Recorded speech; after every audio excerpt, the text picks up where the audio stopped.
name is Dhruv Tyagi, and with me on video conference is Abhishek Saini.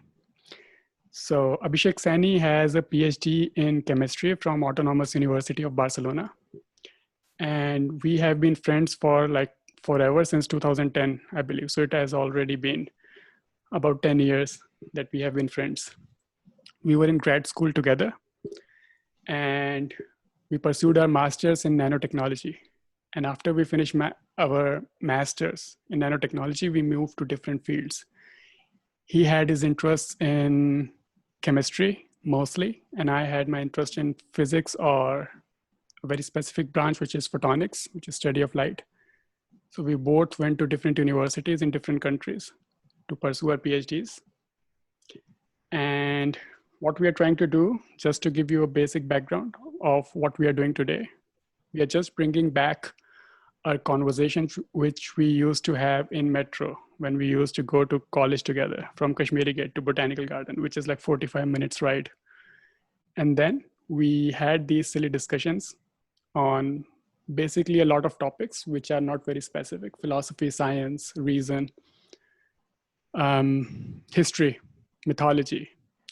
And sometimes few people join in who are completely strangers. If you are from Delhi and you travel in metro, you might know there are few people who join these conversations. For example, an old uncle who is sitting on the last seat of the aisle, who jumps in, giving his wisdom, or maybe a literature student who puts off his headphones and gets into the conversation in between. So what we are going to do is we are going to have a brief conversation, maybe 30 to 35 minutes. And I am limiting this time because we can go for hours and hours on these topics. So I want to limit the time to maybe 30 minutes. Probably we'll go off topic because, well, this is an impromptu conversation. And so we can dive right into it. It's just a common conversation. We don't have anything special, pre-planned, scripted things in this conversation, so it's fine. So, hi Abhishek. Dhruv, how are you? Good, how are you? I'm fine as well. Yeah, so maybe we can start with, let's say, because we have to find a locus, a common reference point from where we can start. So let's talk about, let's say, science and reason and its fight, or let's say clashes with superstition, let's say, or maybe old religious dogmas, for example. So we can start from it. Now, I remember from our conversations in metro that I think, I'm not sure, maybe you can clear your stand where you stand on this, but I think you were more in favor of cultural backgrounds. It's not like you say we were in different zones in this particular regard. I was more in favor of that science and reason is the only way by which we can move forward, especially with reason that is at our disposal, and logic that's there, which can solve problems. But you were saying that it's not all science and reason, but there are philosophical contexts and cultural contexts to get these things running. So what do you view, like how should we address the problems in life today? Mostly, let's say, poverty or climate or social dogmas or racism, things like these, which are very, very different, but very broad subjects. Yeah. Yeah, so like I agree with you that science and reason is one of the most influential and one of the most important facets of human civilization over this 2 or 3 millennia of recorded history. But we cannot take science and reason itself in isolation. We have to view them from the looking glass of culture and various cultural civilizations that have existed over so many years. I mean, there are so many civilizations that for hundreds of years were kings in their particular region. We don't even know of them now. So many people won't have even heard of the Xiongnu or the Go Turks, who for hundreds of years dominated China or the Central Asian plain. So things like that. And when we talk about how to use science and reason to solve the issues that are causing so much issues today, such as racism, which has been in the news so much, climate change, which for the last 10 years or so has dominated news. These, for like particularly taking these two examples, climate change is something which perhaps we can solve through pure science and reason, because it is a purely scientific issue. Racism is not. It is something that is cultural and goes back hundreds and thousands of years. We cannot apply pure reason to this because it is something that is emotional. People are emotionally invested in this. Some people might be more affected by somebody's racially abusing them, others might not be. So there is a fine balance to be had between, when to use exactly pure science and reason and when to view them through the culture of emotions and civilizations and so on. Uh, yeah, to that, I would say you're right that there are cultural contexts to certain things, and there are scientific contexts to certain things. But let me give you an example. Just recently, when Baba Ramdev came up with this medicine, which was based on Ayurveda, he came up with a blend of certain medicines which were used for, let's say, and which is also not very scientifically proven, by the way, about immunity boosting that can fight coronavirus. And he had a army of doctors, probably from some institute in Jaipur. So he gave a cultural context to a pure scientific problem, and people just followed him blindly. So I had many relatives and friends who were saying that, this particular medicine will work, even though they don't understand how medicine trials actually go and how medicines are actually developed. So they are like, oh, this is against, this is like a pushback to general medicine era of India, where there are many companies which are just having their way. And there is someone who is disrupting the market, especially in pharmacy, and has solved using our previous ancient knowledge of medicine. So how do you see this problem? Well, this problem, yeah, it's interesting that you mention it because certainly relevant to what happened in the last week or so. Yeah. I would say in this regard, India and probably China as well, these are two civilizations that are unique in this particular regard because we have a lot of faith, for the lack of a better word, in our ancient practices, which have no scientific tests or scientific experiments have been performed on them. But for some reason, I don't know, maybe it is due to the cultural way we grow. Like here we are taught we have to respect our elders, we have to take their word as gospel. Something, having lived in Spain and France for the last 4 or 5 years, I've seen is very different in Europe. There people, children from a small age are taught to challenge everything.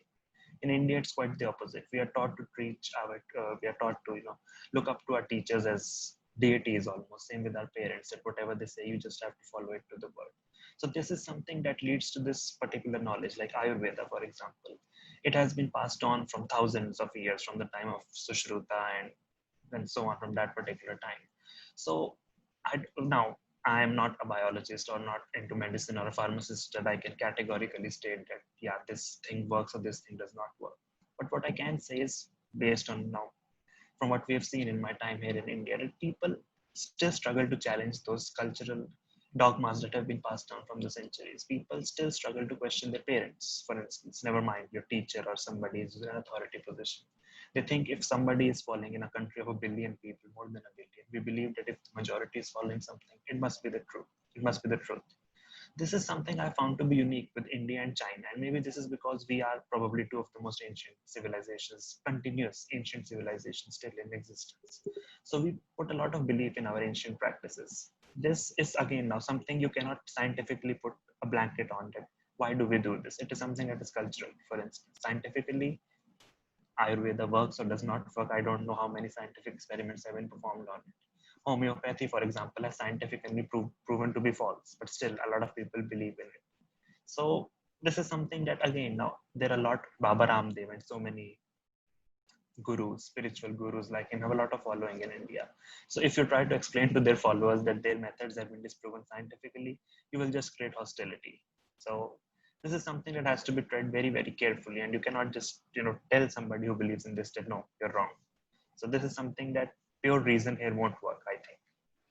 Yeah, so this is interesting that you say that, well, when you counter certain dogmas, then there will be people there will be hostility between you and those people. And probably at that particular moment, reason won't work because, well, everything is political. Personal is political. And these particular situations require certain amount of I would say, sensitivity and a, a degree of how you explain things to people, what scientific method is. So coming back to the scientific method question, and I would say, well, most of the scientific method that we have at our disposal now started from Plato and Aristotle and Socrates, sure. But the real application we started from, let's say, after Descartes, in after the era, like when the era of Enlightenment started. And in the beginning, we started to question what things are. There were epistemological questions that were being answered. And then there came many, many philosophers who tried to give us a sense of how reality actually works, what reality is, what truths are, what is absolute, what is not, what is materialistic, what is not.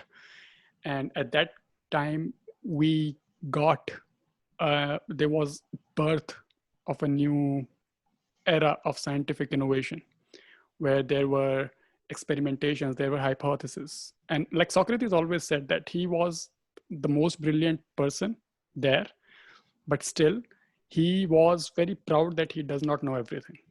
And that humility is what we actually, we being from that community, we know how strong that humility is. If a scientist is wrong, he is wrong. And no matter how arrogant he is in his personal life, he cannot bring that argument to the lab and do an experiment, because if at the end of it the experiment is wrong, then his data is, then his thesis is wrong. So would you say, if I frame my question right, then would you say that scientific method as we know it is the best method to try to answer questions which may or may not be ethical, but will give us a sense of how reality works? Yeah.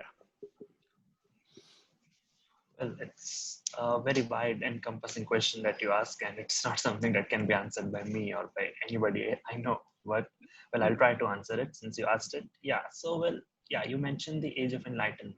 I think Age of Enlightenment goes hand in hand in Europe with the rise of Protestantism, where the first time the word of the Bible or the Catholic Church was challenged by certain people who could actually read the Bible, translated into their normal German or English so everybody could read it. I think, again, this is something that comes back to what was happening culturally over there. Europe in the 15th and 16th century, 17th century, there were a lot of wars. Going back to the 100-Year War between England and France, then the Spanish-Dutch Wars, followed by the 30 Years War of Religions in Germany, Czech Republic, and so on. If you're experiencing so much war, I think it's natural for any human to question, what is the purpose of all of this? Who am I fighting for? What exactly am I fighting for? I'm seeing my loved ones die, my sons, my fathers, my brothers die. What are they dying for? So whenever you have these questions, you will always look for answers. And at that particular time, the teachings of the Catholic Church could not provide that answers. So it was this that led to the rise of, some of the philosophers you mentioned, Descartes, John Locke, later even giving rise to people like Isaac Newton and so on. It was this thing to question at that time. Before that, the dogma was so strong, and especially the fact that people, only the clergy or the nobility were the people who were well-read or well-educated. So whatever they said, the other people had two options: either you believe or you don't believe. And naturally, many times not believing was something that led to persecution at that time. So essentially, they just had one particular option. So they never had this much freedom to be able to question, to try to distinguish between God and science. I mean, John Dee, for example, the English mathematician, is a very famous example. He was an alchemist, he was an occultist, and he was a mathematician.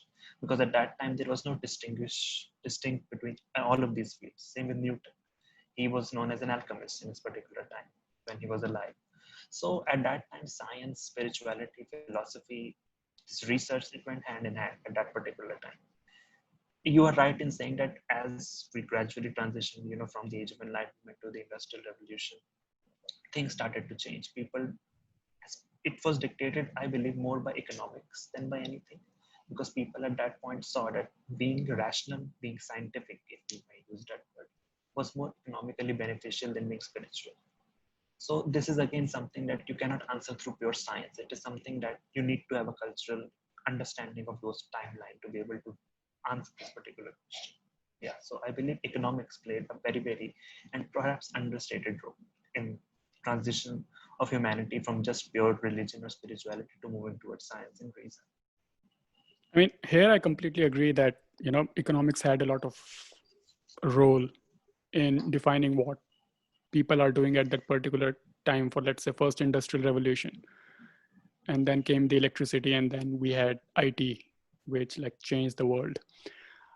But my argument is that it's interesting that you bought the arguments of Newton, which was mostly, so he had two different personalities, like completely opposite of each other. So he kind of developed, although it's controversial statement to say, but let's say he developed calculus all on its own. And his contribution to the field of physics is remarkable. So he changed how we saw the world, and he changed how we see things. But I would argue that whatever his motivations are, so let's say he was an alchemist, which he was, and he believed in the word of God. Not believe in the word of God, he did not believe in Holy Trinity, but he had some dogmas with him for the rest of his life till he was dead.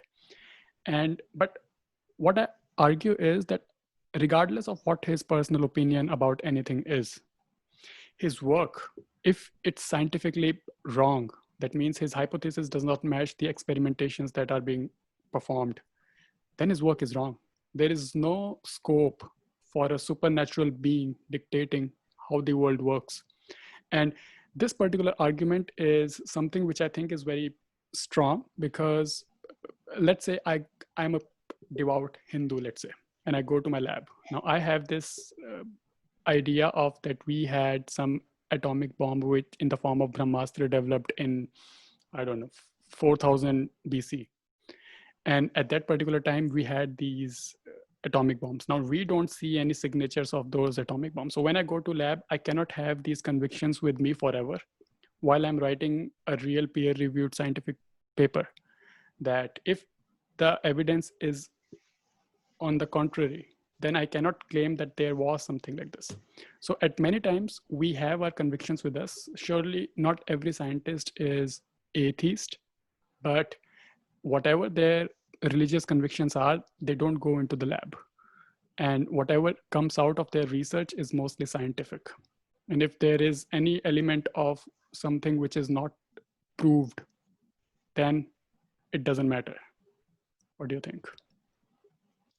To a certain extent, I agree, but then I would also argue the famous words of Robert Oppenheimer after he had successfully tested the atom bomb. He quoted the Bhagavad Gita. Yeah. So let me just reverse your argument. Let's say there is a scientist who is a Hindu who reads the Mahabharata, and which has all these descriptions of Pashupati Astra, Brahmastra, and so many fantastical weapons. Whether they existed or not is immaterial. If, let's say, he is somebody who gets the idea of developing a weapon based on the mechanics of whatever is described in the text of Mahabharata, and he succeeds. Now let's say he attributes the success of his successful experiment on the verses that he read from the Mahabharata or any religious text that you want to. So would you say that, won't you agree that religion or culture at that time did play an important role in his scientific discovery? I mean, sure. I mean, what drives people is important. Like Newton might not have done what he did, especially in the field of physics. And my field was born out of his work, Optica, the book he wrote. And that was the first time when he actually used a prism and a pinpoint hole and actually converted white rays into a spectrum of 7 colors, which was amazing at that time. And that was the birth of my field. So it's actually important that what drives people. You're right that certain peoples are driven by certain ideologies, let's say. But at the same time, I would say if we have enough proof of something which is more, which can be, so let's say, okay, let's say Newton at that time did not have all the access to the information which we have now. And he had his certain convictions with him. And he worked on that, and whatever he found was brilliant. But now that I know all of these things, believing in those things just because that's culturally relevant does not make any sense to me. And I would say at this particular time, quoting Newton, that what he did is irrelevant, because I know for a fact that what he was trying to do was not right. So he was, let's say he was trying to change lead into gold. using philosopher's stone, and he was trying to get those philosopher's stones, but he could not because that's not possible. So I know that now for sure. I know the chemistry well enough, which he might not have. By the way, every single kid who has graduated, let's say fifth class, has more information at hand than Newton had at that time. So we know for a fact that it might not work. Yeah. So what do you think about this? Well, 500 years down the line, I'm sure every kid will know more than we know in our lifetimes. I mean, even more than Stephen Hawking knows, or more than Richard Dawkins, every kid would know that. So this science, I mean, with every generation we discover new things. This is the beauty of science. But what I'm trying to argue here is that if religion or religious text or cultural text motivate somebody to take up science, or motivate their, for example, I'm a big fan of the Mahabharata. I won't call myself very religious at all, but I really enjoyed reading from my childhood the Mahabharata. Because not only for me, it is not just a Hindu text or a dharmic text. For me, it is spiritual in so many ways. It is scientific, it is spiritual, it teaches you about so many things. Like one of my favorite quotes is from the Mahabharata, that revenge is the purest emotion. I truly believe that. So if reading the Mahabharata, and I was telling you the example in my previous argument, that if somebody is motivated to actually work on that, whatever research was being done, like many people, there is, nowadays a lot of people say this, that we all know the story that Gandhari had 100 kids and so on, born from those clay pots. Many people say that is the first example of in vitro fertilization, IVF. I'm not saying it's true. In fact, I believe it is totally nonsense. But it gives the idea of somebody, if it gives some scientist the idea of, that, yeah, maybe I can do IVF, rereading that story. So I believe the existence of that story is useful, if only for the fact that it might motivate somebody to do scientific research. So when you say that, yeah, now we know for sure that lead cannot be turned into gold. But again, I won't agree with your views of the word for sure. We don't know how to turn lead into gold as of now, as of 2020. Maybe 200 years down the line. I mean, we have done masters in nanotechnology. We have seen how many leaps and bounds science is going through. Nanotechnology, biotechnology, this is the future. So how can we be sure at this particular point of time how science will be? I mean, 100 years ago, nobody would have believed in genetic engineering. Now it is pretty commonplace. So Yeah. I So mean, this is, yeah, go ahead. I agree. Like, so I'm not disputing the literary use of these stories and these anecdotes that we have in our life. And sure, literature wise, they have high value, extremely high value. Nobody can deny that. And possibly some people have those, they might have got some motivation from these scriptures. Sure. I mean, I cannot deny that, because I cannot prove that that did not happen. But that brings the fallacy of the gaps of the god of the gaps, which means that if I say that a person, so I cannot turn lead into gold now by my convictions. I know that that's not possible. I know it's not easy to enrich atoms to that extent that I can actually turn lead into gold, because if I could do that, then I could technically turn anything into uranium, which is a fuel, which I cannot do. So possibly in future somebody can do, and that would mean that he can harness pretty much infinite energy. And at that particular moment, we will have extremely, extremely low entropy, which again goes to the, it contradicts the physics of this time. But let's say you're right. Let's say we can do this in future. Let's say there is some technology in future, some alien teaches us how to do it, or maybe something comes to a brilliant head in our generation. Regardless of that, there are some things which are definitely untrue, which we know for sure are untrue, scientifically wrong. So why can't we separate the literary value of the scriptures that we had, or the literature that we have, and the scientific value of those particular literatures, and say, okay, this is the literature, this is what we had. This is because at that time nobody knew about genetics. There was no genetics. Genetics came after Darwin, and so they could not practically do that IVF thing at that particular time, because they don't know that. And we don't have anything to prove that that happened. So my argument would be that maybe yes, some things are possible, some things are not sure. There are some values which are associated with the things that they did, and that added to the value of what those scientists produced.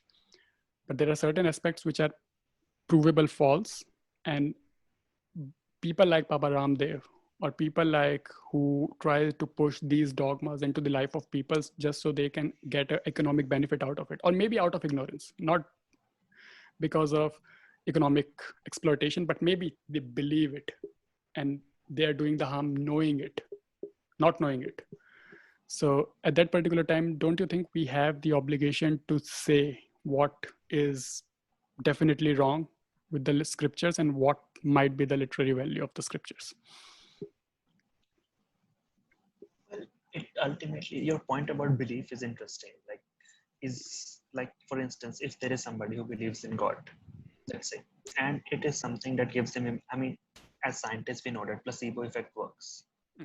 I mean, for placebo effect, for those who don't know, it's like whenever you take a medicine, even if it does not do anything and they tell you that it will take away your pain, in many cases, it has been found that it will actually take away your pain, because the human brain works that way. Our brain, what we see all around the world, is not existing anywhere else apart from our brain.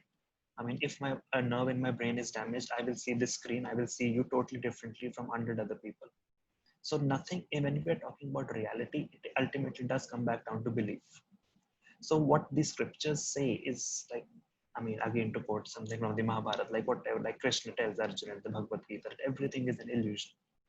Now, either you can take it to be the literal meaning that he is God and he is saying, I created everything, blah, blah, blah. Or you can take it to say that maybe he is telling us in allegorical terms that everything we see is exclusive only to us. There is no actual reality.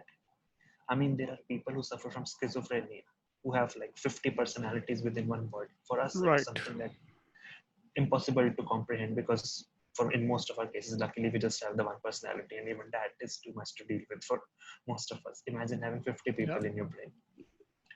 So ultimately, belief, reality, illusion, these words for me are not something that can scientifically be proven that, okay, this exists. I mean, like there is someone, I believe I had recommended a book to you by Robert Lanza, Biocentrism. This, for people who don't know, this is a doctor who is like well established in his field. He came up with this idea that the universe is not physical, it is just a manifest of our consciousness. The universe only exists as long as we are there to observe it. So again, this is a scientific theory that is not proven, not disproven so far. So, I mean, string theory has many such implications as well, that perhaps we're living in a holographic universe, again, which says that we're just a simulation, essentially. So if modern science can say this, my argument would be that if people chose to believe this by reading the ancient texts of Ramayana, Mahabharata, Bible, Quran, whatever it may be, if science is telling us one thing and religion is telling us other thing, if it is the same thing just told in different languages, why should we persecute people for speaking a different language than the one we speak? Yeah, so this is very interesting, and this is where I think we have the disagreement that you're right that there are different languages. Science has a completely different language, and literature has a completely different language. Maybe people who are more reasoned or more on the logical side are not very good at comprehending what the literature means actually, because for a person who has logic at the center of his argument would not keep the comprehension of a literature in not a literal sense, because for him everything is a literal word. So if I'm reading Bible or if I'm reading Quran or a hadith, I would take every word in the literal value of what it says. And there are many, many verses which cannot be actually translated into any other meaning because they are so explicit in what they are asking. And for example, 10 commandments in the Old Testament, like you can not be not literate, not literal with those words, because that's so explicit in explaining what they mean. And that's something which, we have to deal with, because if it's the word of a supernatural being, first thing that science does not actually deal with supernatural, because science only deals with natural world. So we have no method whatsoever by which we can claim that there is something beyond what we can measure through our experiments. Or even dark matter is one such thing. We have no method of knowing what it is. We just feel the effects of it because of the change in the light waves which go around galaxies, and we can see that how different the gravity is from what we actually calculate through the mass of the galaxy. So you're right, but still, even with dark matter or dark energy, we have certain methods in place, even though we have no clue what that is. But we are trying to find ways by which we can actually boil it down to certain mathematical formulations which can be explained.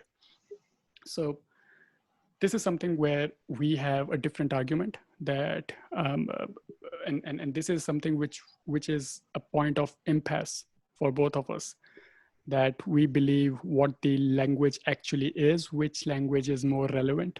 For you, both languages are equally relevant. I would say one is more relevant than the other. Sure, go ahead. Yeah, so I was just about to say, I mean, again, you bring up a very interesting point. Like there is always this argument made between creationists and people who believe in evolution, that evolution says that, okay, we evolved, let's say from an ape or from a bacteria to our present forms. And creationists would say, but okay, who created the first bacteria? Who created the first virus? Evolutionists would say, we don't deal with that question. And you're absolutely right. Science only deals with the things we observe. It has no interest in answering the question where we came from, for instance. If you're asking science to explain that, okay, let's say we all came from an amino acid, from an RNA, who created that first RNA? Science is not here to answer that particular question. But then what about those people who want the answer to that question? Let's say if I'm a scientist and I want the answer to that question and science cannot give it to me. I believe I should be free without being persecuted to look out for that answer. 500 years ago, Galileo was persecuted for being a scientist by the religious authority at that time, the Pope.